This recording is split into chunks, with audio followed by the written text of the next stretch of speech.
ओम शांति। 21 अक्टूबर 2021 प्रातः मुरली। बाप दादा के महावाक्य। मीठे बच्चे, तुम्हारे जैसा सौभाग्यशाली कोई नहीं, क्योंकि जिस बाप को सारी दुनिया पुकार रही है वह तुम्हें पढ़ा रहे हैं, तुम उनसे बातें करते हो। प्रश्न: जिन बच्चों को विचार सागर मंथन करना आता है उनकी निशानी क्या होगी?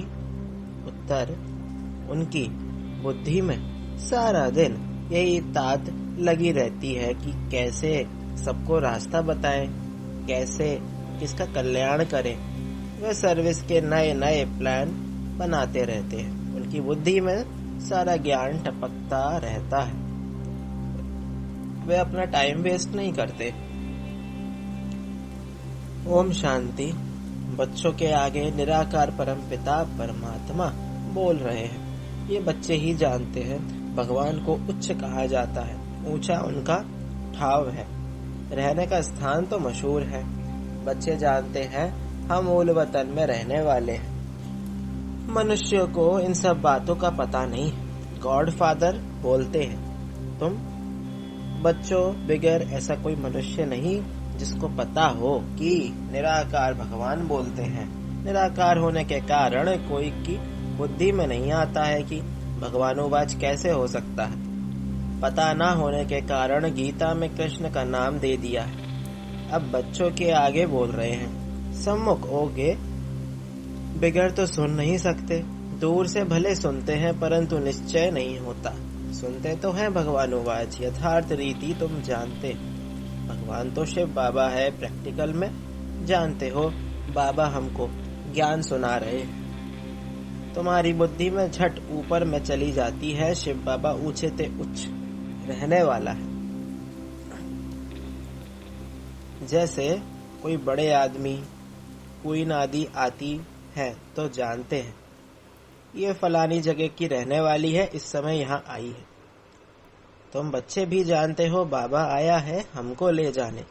हम भी बाबा के साथ वापस जाएंगे। हम परम धाम के रहने वाले हैं। तुमको अब बाप और घर याद पड़ता है। वही बाप सृष्टि का रचयिता है। बाप ने आकर तुम बच्चों को मूल वतन, सूक्ष्म वतन, स्थूल वतन का राज समझाया है। जिसकी बुद्धि में है वही समझेंगे। बरोबर हम पुरुषार्थ कर रहे हैं भविष्य 21 जन्मों के लिए बाप से वर्षा लेने। पुरुषार्थ तो करना ही है। पुरुषार्थ को कभी भी छोड़ना नहीं है। स्कूल के बच्चे जानते हैं जब तक इम्तिहान हो तब तक हमको पढ़ना ही पढ़ना है। एम ऑब्जेक्ट रहती। हम बड़े थे बड़ा इम्तिहान पास करेंगे, एक कॉलेज छोड़ दूसरे तीसरे में जाएंगे, मतलब तो पढ़ते रहना है। बड़े आदमी का बच्चा होगा तो जरूर बड़ा इम्तिहान पास करने का ख्याल होगा। तुम जानते हो हम बहुत बड़े बाप के बच्चे हैं। दुनिया में किसको पता नहीं है हम शिव बाबा की संतान हैं। तुम बहुत बड़े उच्च बाप के बच्चे हो, बहुत बड़ी पढ़ाई पढ़ते हो। जानते हो ये उच्च पढ़ाई है। पढ़ाने वाला बाप है तो कितना उमंग और खुशी रहनी चाहिए। ये किसको भी समझा सकते हो। हम बहुत बड़े थे बड़े बाप के बच्चे, बहुत बड़े सदगुरु की मत पर हम चलते हैं। टीचर की गुरु की मत पर चलना होता है ना, उनको फॉलोअर कह देते हैं। यहाँ बाप की मत पर भी चलना है, टीचर की मत पर भी चलना है, तो गुरु की मत पर भी चलना है। तुम जानते हो वह हमारा बाप टीचर सतगुरु है। उनकी मत पर जरूर चलना। यह तो एक ही है, उच्च ते उच्च है शिव बाबा, ये बोलते हैं। बाबा बच्चों से पूछते हैं। शिव बाबा बोलते हैं अच्छा शंकर बोलते हैं, ब्रह्मा बोलते हैं, विष्णु बोलते हैं। किसी ने कहा शिव और ब्रह्मा बोलते हैं, विष्णु व शंकर नहीं बोलते। विष्णु के 2 रूप लक्ष्मी नारायण कहते हो तो फिर क्या बोलते नहीं है? गूंगे हैं, ज्ञान नहीं बोलते। हम ज्ञान की बात ही नहीं करते, बोलने की बात पूछता। विष्णु लक्ष्मी नारायण बोलते हैं, शंकर नहीं बोलते हैं, वह ठीक है, बाकी तीनों क्यों नहीं बोलेंगे? विष्णु के 2 रूप लक्ष्मी नारायण है तो जरूर बोलेंगे ना। मनुष्य शिव बाबा के लिए समझते होंगे कि वह निराकार कैसे बोलेंगे। तुम बच्चे जानते हो शिव बाबा भी इसमें आकर बोलते हैं, ब्रह्मा को भी बोलना होता है। एडॉप्टेड है ना। सन्यासी लोग भी अपना नाम सन्यास के बाद बदली करते हैं। तुमने भी सन्यास किया है तो तुम्हारा नाम बदलना चाहिए। पहले बाबा ने नाम रखे, परंतु देखा कि नाम रखे हुए भी मर पड़ते। आश्चर्यवत सुनंती कथंती भागंती हो जाते, इसलिए कितने नाम रख कितनों को रखें। आजकल तो माया भी बहुत तेज है। बुद्धि कहती है जब लक्ष्मी नारायण का राज्य था तो उसको विष्णुपुरी कहा जाता था। ये एम ऑब्जेक्ट बुद्धि में है। विष्णु के 2 रूप लक्ष्मी नारायण राज्य करते हैं तो बोलते क्यों नहीं होंगे? बाबा यहाँ की बात नहीं करते। मनुष्य तो कहेंगे निराकार कैसे बोलेंगे। उनको ये पता ही नहीं है कि निराकार कैसे आते हैं। उनको पतित पावन कहते हैं। वह ज्ञान का सागर भी है, चैतन्य भी है, प्यार का सागर भी है। अब प्यार प्रेरणा से तो होता नहीं है, वह भी इसमें प्रवेश कर बच्चों को प्यार कर सकते हैं ना। तब कहते हैं हम परमपिता परमात्मा की गोद में आते हैं। बस बाबा तुम्ही से खाऊं तुम्ही से सुनूं। बुद्धि उस तरफ चली जाती है। श्री कृष्ण बुद्धि में नहीं आता है तो बाप बच्चों को बैठ समझाते। तुम्हारे जैसा सौभाग्यशाली कोई है नहीं। तुम जानते हो हम कितने उच्च पाठधारी हैं। ये खेल है ना। इसके पहले तो तुम कुछ नहीं जानते थे। अभी बाप ने प्रवेश किया है तो ड्रामा प्लान अनुसार उन द्वारा सुन रहे हैं। बाप कहते हैं मीठे मीठे बच्चों, तुम जानते हो बाबा निराकार है, वह तुम हम आत्माओं का बाप है। ये बातें कोई भी शास्त्र आदि में लिखी हुई नहीं है। अभी तुम्हारी बुद्धि विशाल हुई है। स्टूडेंट पढ़ते हैं, बुद्धि में सारी हिस्ट्री ज्योग्राफी आ जाती है, परंतु ये किसकी बुद्धि में नहीं है? बाबा कहाँ है? यथार्थ रीति तुम बच्चे ही समझते हो और प्रैक्टिकल में वह खुशी है। बाबा परम धाम से आते हैं, हमको पढ़ाते हैं। सारा दिन आपस में यही रूह रिहान होनी चाहिए। सिवाय इस ज्ञान के बाकी सब है सत्यानाश करने वाली बातें। शरीर निर्वाह अर्थ तुमको धंधा आदि भी करना है और साथ साथ ये रूहानी सर्विस भी। तुम जानते हो बरोबर यह भारत स्वर्ग था, इन लक्ष्मी नारायण का राज्य था। जो भी देवताओं के चित्र हैं उनका यथार्थ ज्ञान बुद्धि में आ गया है। नंबर 1 लक्ष्मी नारायण का चित्र उठाओ, विचार करो। बरोबर ये भारत में राज्य करते थे तो एक ही धर्म था। रात पूरी हो दिन शुरू हुआ, अर्थात कलयुग पूरा हो सतयुग शुरू हुआ। कलयुग है रात, सतयुग है सुबह। विचार सागर मंथन करना है कि इन्होंने ये राज्य कैसे किया। जैसे कहा जाता है सागर में पत्थर डालो तो लहरें उठेंगी, तो तुम भी पत्थर मारो, मनुष्यों को समझाओ। ये ख्याल करो भारत में देवी देवताओं का राज्य था ना, जिन्होंने फिर भक्ति मार्ग में मंदिर बनाए हैं, जिसको फिर लूट गए हैं। कल की बात है।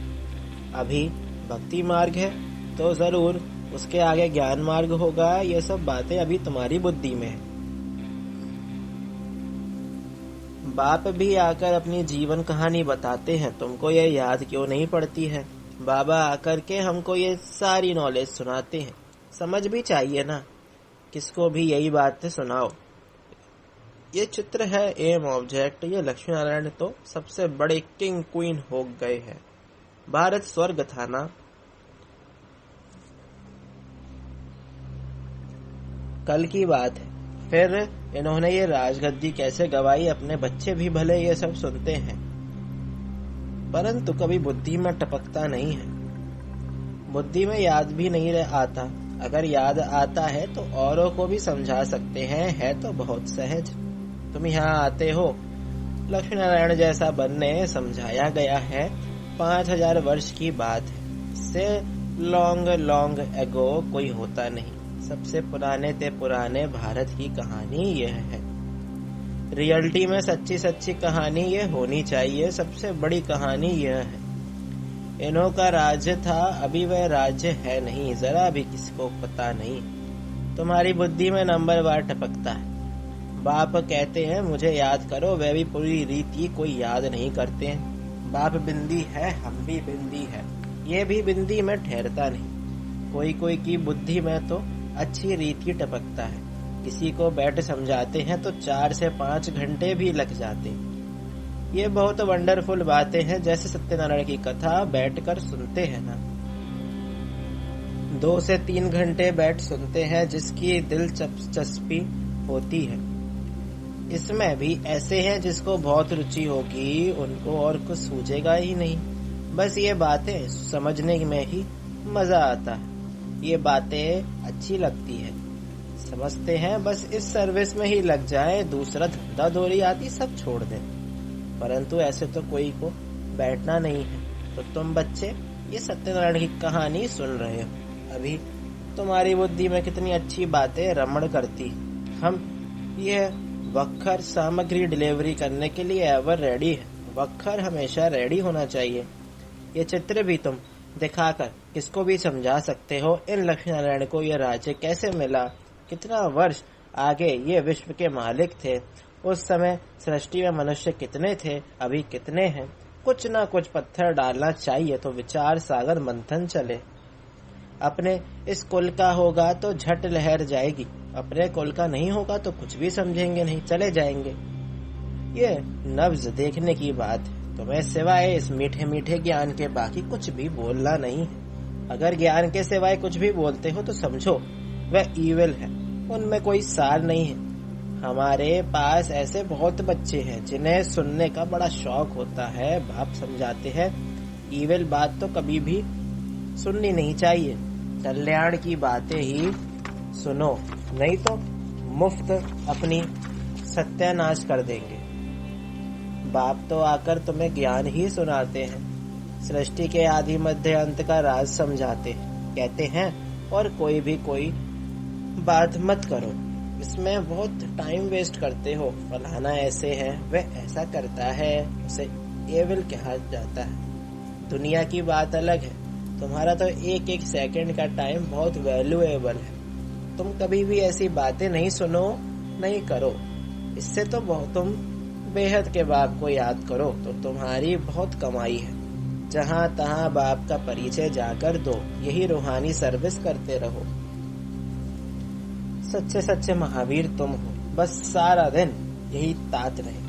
कोई हो जिसे यह रास्ता बताए। बाप कहते हैं मुझ अल्प को याद करो तो भी बेबादशाही मिल जाए। कितना सहज, ऐसे ऐसे जाकर सर्विस करनी चाहिए। बच्चों को सर्विस पर बहुत ध्यान देना चाहिए, अपना और दूसरों का कल्याण करना चाहिए। बाप भी तुम बच्चों को समझाने के लिए ही आए हैं ना। तुम बच्चे ही भी आए हो पढ़ने और पढ़ाने, टाइम वेस्ट करने या सिर्फ रोटियां पकाने तो नहीं आए हो। सारा दिन बुद्धि सर्विस में चलनी चाहिए। अच्छा, मीठे मीठे सिक्की लदे बच्चों प्रति माता पिता बाप दादा का याद प्यार और गुड मॉर्निंग। रूहानी बाप की रूहानी बच्चों को नमस्ते। हम रूहानी बच्चों की रूहानी बाप दादा को याद प्यार और गुड मॉर्निंग, नमस्ते नमस्ते, शुक्रिया बाबा शुक्रिया। धारणा के लिए मुख्य सार पहला, जो बातें अपने काम की नहीं है उन्हें सुनने व बोलने में अपना समय वेस्ट नहीं करना है।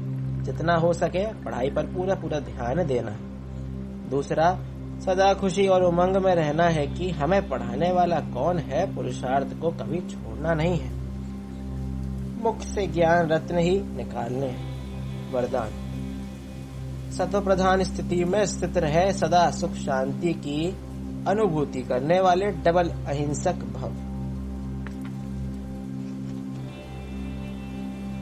सदा अपने सत्व प्रधान संस्कारों में स्थित रहे, सुख शांति की अनुभूति करना, यह सच्ची अहिंसा है।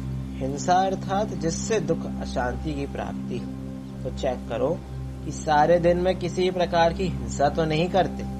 यदि कोई शब्द द्वारा किसकी स्थिति को डगमग कर देते हो तो यह भी हिंसा है। दूसरा, यदि अपने सत्व प्रधान संस्कारों को दबाकर दूसरे संस्कारों को प्रैक्टिकल में लाते हो तो यह भी हिंसा है। इसलिए महीनता में जाकर महान आत्मा की स्मृति से डबल अहिंसक बनो। स्लोगन, सत्य के साथ असत्य मिक्स होते ही खुशी गायब हो जाती है। ओम शांति।